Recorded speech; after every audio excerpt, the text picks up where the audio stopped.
Halo guys, ketemu lagi dengan saya Ardi di sini dari channel tentang arsitek. Dan kali ini kita bakal ngelanjutin dengan topik atau pembahasan render realistik V6 eksterior part 14. Yap, jadi di sini sudah ada satu buah model desain yang sudah dibuat ya, yang sudah dimodeling.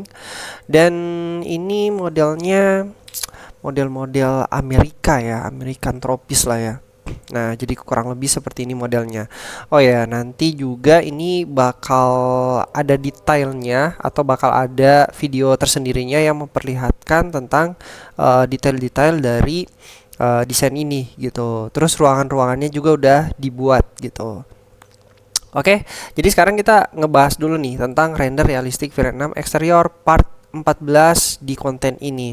Nah, jadi seperti biasa kalau mau ngerender kita harus tentuin scan. Di sini ada beberapa scan yang saya buat ya. Nah, di sini ada 4 scan. Kurang lebih scan-scan atau view-view yang saya ambil ini adalah view secara tampak depan, terus yang dekat seperti ini dan yang lebih dekat lagi gitu, biar kelihatan ya. Jadi kurang lebih seperti ini scan yang saya ambil. Nah, selanjutnya ketika misalnya kita sudah tentukan scan-nya dan kita bakal edit ke materialnya. Jadi sebelum kalian tata landscape-nya ya atau landscaping-nya ini kalian tata, kalian edit dulu materialnya. Kita mulai dari aspal. Oh ya, just info untuk aspal ini saya nggak terlalu nggak terlalu ulik-ulik banget karena sebenarnya di sini ada masalah ya waktu saya render. Kayaknya mending saya jelasin aja sekalian gitu.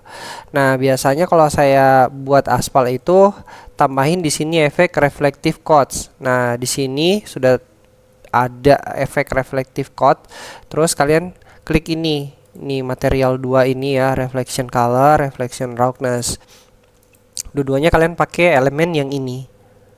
Ya, jadi di sini juga kayak gitu. Nah, ini pakai juga yang ini gitu. Terus untuk settingannya di color manipulation kurang lebih seperti ini ya. Jadi ini juga settingannya sama. Nah, kurang lebih settingannya sama, hanya ininya yang kita setting-setting dan kita sesuaikan dengan keperluan kita gitu. Makanya nanti pada saat kalian setting ini, kalian harus aktifin yang namanya ini render interaktif sambil kalian setting ya. Sampai sini paham ya? Semoga paham. Jadi kalau misalnya untuk settingan ini saya hanya memperjelas untuk elemen yang akan dipakai yang putih seperti ini, dan untuk settingannya ini kalian bisa setting sendiri, sesuaikan dengan settingan kalian yang ketika kalian setting itu kalian memakai patokan di render interaktif. Aktifin ini ya, nih di kursor gitu ya. Jadi nggak ada settingan yang pasti untuk di sini. Oke. Dan yap, untuk settingan-settingan selanjutnya kurang lebih sama ya. Kita pakai BAM. Nah, BAM-nya ini BAM map, terus BAM untuk komponen atau materialnya pakai yang ini. Nah, jadi kurang lebih seperti ini settingan untuk aspal. Dan selanjutnya untuk settingan yang lain-lain ini nggak ada yang dirubah-rubah. Ini menggunakan Chaos Cosmos. Nah, ini kalau misalnya kalian pengen tahu untuk material ini Concrete Gray 06 untuk materialnya, terus ini Concrete Simple F01, terus ini Wall Stucco White ya. Ini tinggal dirubah aja, diputihin ya atau dibuat lebih putih. Terus ini Concrete Kaling K01. Oke. Terus yang di sini, nah ini laminate ya D02. Terus di sini kaca. Nah, ya kurang lebih seperti ini. Ini nggak ada yang saya setting-setting ya. Jadi ini semuanya langsung dari Chaos Cosmos atau dari ini V-Ray Asset Editor dan dari material yang ada di sini. Gitu. Jadi nggak perlu setting-setting banyak karena ya menghemat waktu lah. Kalau misalnya mau di setting-setting juga ya bisa gitu. Setelah misalnya kalian sudah tambahin material-materialnya seperti langkah dari awal sampai dengan penentuan material atau memperjelas material apa yang bakal kalian pakai di modeling kalian. Ini sudah semuanya sudah lengkap ya. Selanjutnya kalian tata untuk landscapingnya. Nah, untuk landscapingnya ini sebenarnya ya suka-suka kalian, sekreatif-kreatifnya kalian ya, kurang lebih seperti ini penataan landscaping yang saya gunakan untuk apa ya, untuk tumbuhannya atau vegetasinya ini ya. Kalau misalnya kalian pengen tahu ya, ini saya menggunakan Trident maple, terus ini rumput, ini untuk material-material yang saya gunakan, terus ini. Nah, jadi buat teman-teman yang pengen tahu, kalian bisa lihat di bagian kiri ya. Jadi di bagian kiri ini ada. Oke. Nah, ini.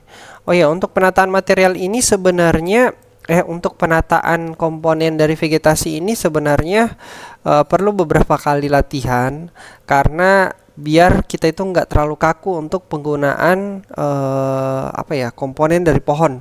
Nah, kayak misalnya ini nih. Nah, ini kan pohon ya. Kalau misalnya kita tarik ke atas, saya mau jelasin dulu sedikit. Nah, ini sebenarnya gede ya, pohon yang besar. Pohon yang besar seperti ini ya, kurang lebih ukuran standarnya ya kayak gini lah. Nah, intinya ini pohon yang besar. Terus saya gunain ini menjadi pohon yang tertanam di sini.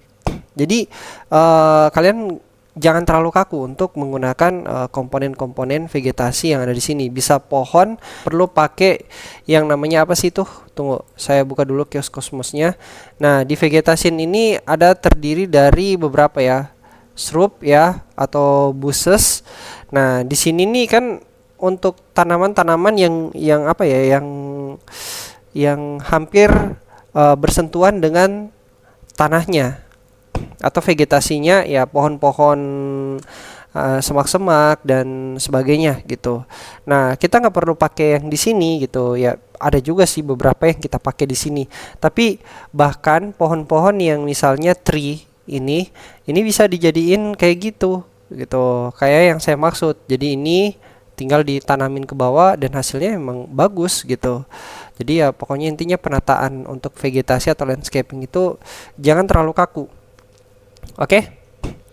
Dan setelah itu kita menggunakan settingan yang namanya spare light ya, di lighting di sini.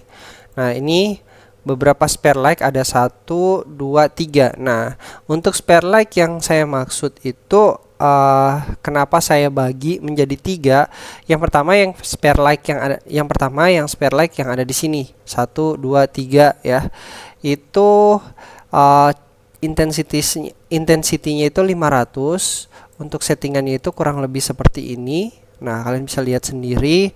Terus, kenapa saya tempatkan di sini? Karena ini nanti bakal berhubungan dengan yang namanya HDRI ya. Nanti kita bakal pelan-pelan untuk jelasin kenapa harus ada spare light di sini. Padahal ini kan di luar ya, outdoor ya. Jadi harus pakai cahaya.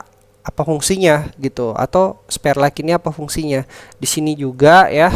Ini untuk spare light bagian kedua 200. Terus di bagian sini spare light pertama, dan ini 2 spare light yang gede yang besar di atas sini. Nah, ini intensitinya 300 ya.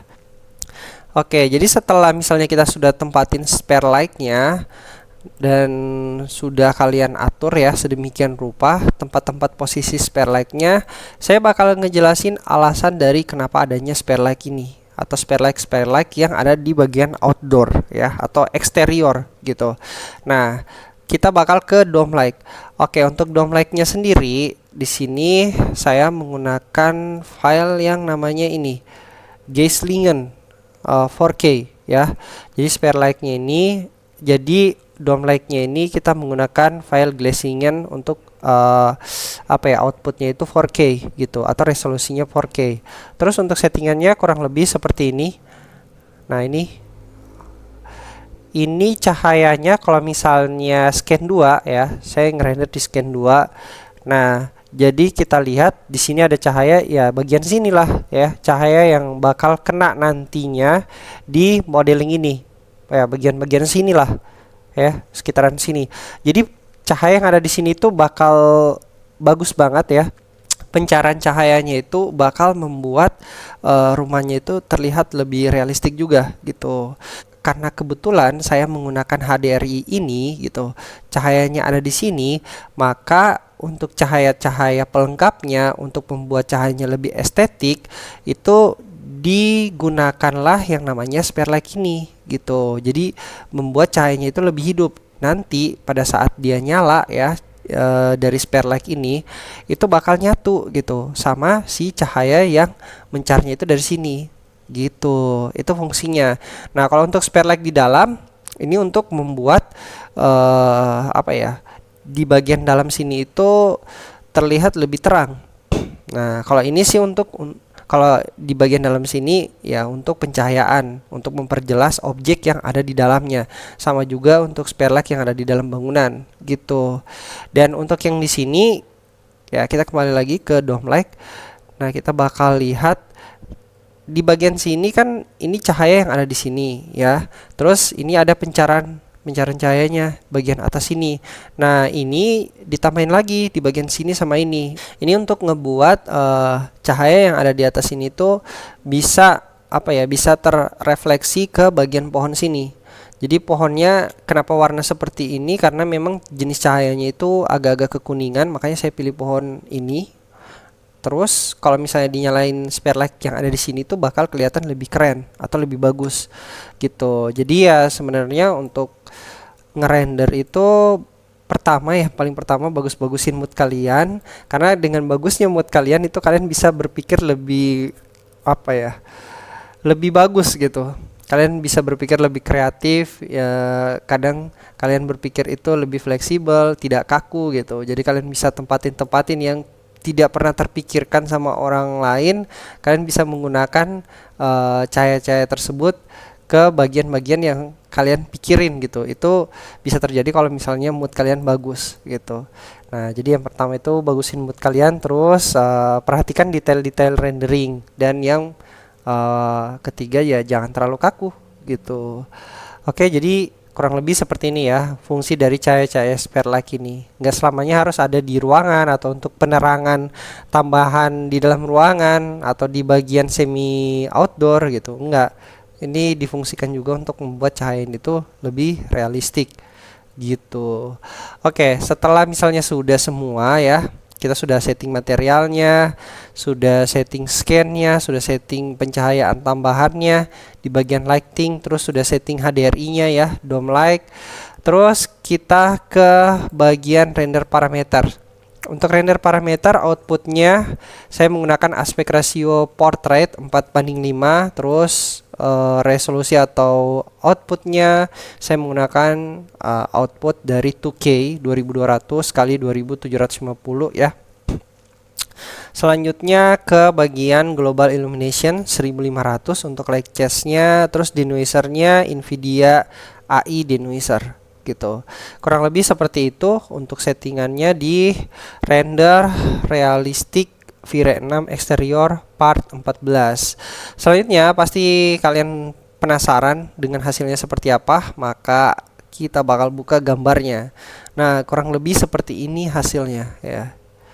Nah, ini nih tadi ya, pencaharian cahaya yang tadi kita buat spare light ada di sini. Ya, jadi kelihatan lebih keren gitu gambarnya. Terus ini ada bias cahaya yang ada di sini. Nah, ini bukan hanya karena HDRI, enggak, karena spare light tadi yang kita pasang gitu. Di sini juga nih. Ya, jadi itu adalah spare light yang kita gunakan. Terus ini bias cahaya seperti ini. Ya, ini juga spare light yang ada di dalam gitu. Itu fungsinya dari spare light yang kita pasang di outdoor tadi gitu. Oke, jadi kurang lebih seperti ini hasilnya. Nah, ini yang saya editing di Photoshop ya untuk aspaltnya. Kurang lebih seperti ini hasilnya. Jangan lupa untuk support terus channel ini dengan cara kalian like, komen, subscribe, dan yang paling penting adalah kalian share ke teman-teman kalian. Kalian share video ini atau video-video dari channel tentang arsitek atau dari Tenars, agar semakin banyak yang tahu, semakin banyak yang bisa belajar dari channel ini, dan channel ini juga bisa bertahan dan semakin berkembang. Ya, saya pun semakin semangat untuk membagikan konten seputar arsitek maupun arsitektur. Saya Ardi, pamit undur diri. See you di next video berikutnya. Bye guys.